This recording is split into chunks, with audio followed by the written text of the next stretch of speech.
નમસ્કાર, પંચાયત સમાચાર 24 માં આપનું સ્વાગત છે. દાહોદમાં ચૂંટણી પૂર્વે સુરક્ષા વ્યવસ્થા સઘન. નાયબ પોલીસ મહાનિરીક્ષકે જનભાગીદારીથી બનેલા અત્યાધુનિક નિયંત્રણ કક્ષનું કર્યું લોકાર્પણ. પંચમહાલ ગોધરા ક્ષેત્રના નાયબ પોલીસ મહાનિરીક્ષક વિધિ ચૌધરીએ આગામી સ્થાનિક સ્વરાજ્યની ચૂંટણીઓ પૂર્વે ગઈકાલે દાહોદ જિલ્લાની વિશેષ મુલાકાત લીધી હતી.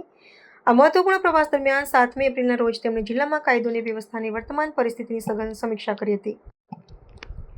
આ મહત્વપૂર્ણ પ્રવાસ દરમિયાન 7મી એપ્રિલના રોજ તેમણે જિલ્લામાં કાયદો અને વ્યવસ્થાની વર્તમાન પરિસ્થિતિની સઘન સમીક્ષા કરી હતી અને એક અત્યાધુનિક પોલીસ નિયંત્રણ કક્ષનું વિધિવત લોકાર્પણ કર્યું હતું. ચૂંટણી પ્રક્રિયાને મુક્ત, ન્યાયી અને સુરક્ષિત વાતાવરણમાં સંપન્ન કરવા માટે વહીવટીતંત્ર અને સુરક્ષા દળો દ્વારા અત્યંત સક્રિય પગલું ભરવામાં આવ્યું છે.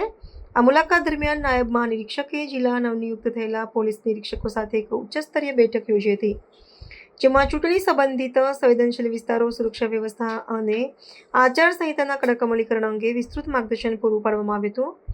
આ પ્રસંગે જનતાના સહયોગથી નિર્માણ પામેલા અને ઉચ્ચ તકનીકી સુવિધાઓથી સજ્જ નવા નિયંત્રણ કક્ષને ખુલ્લો મૂકવામાં આવ્યો હતો, જે ગુનાખોરી ડામવા અને કટોકટીના સમયે ત્વરિત કાર્યવાહી કરવામાં નિર્ણાયક સાબિત થશે.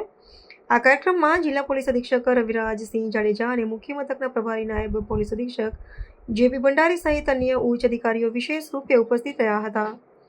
સુરક્ષા દળોની આ પૂર્વ તૈયારી અને સક્રિયતા સ્પષ્ટ સંકેત આપે છે કે દાહોદ જિલ્લામાં ચૂંટણીઓ સંપૂર્ણપણે શાંતિપૂર્ણ અને ભયમુક્ત વાતાવરણમાં યોજાય તે માટે સમગ્ર તંત્ર સુસજ્જ છે.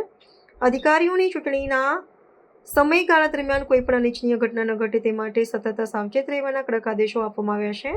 આ નવા અને આધુનિક નિયંત્રણ કક્ષના કાર્યરત થવાથી સમગ્ર જિલ્લામાં દેખરેખ અને નિરીક્ષણની ક્ષમતામાં નોંધપાત્ર વધારો થશે, જેના પરિણામે કાયદાનું શાસન વધુ મજબૂત બનશે.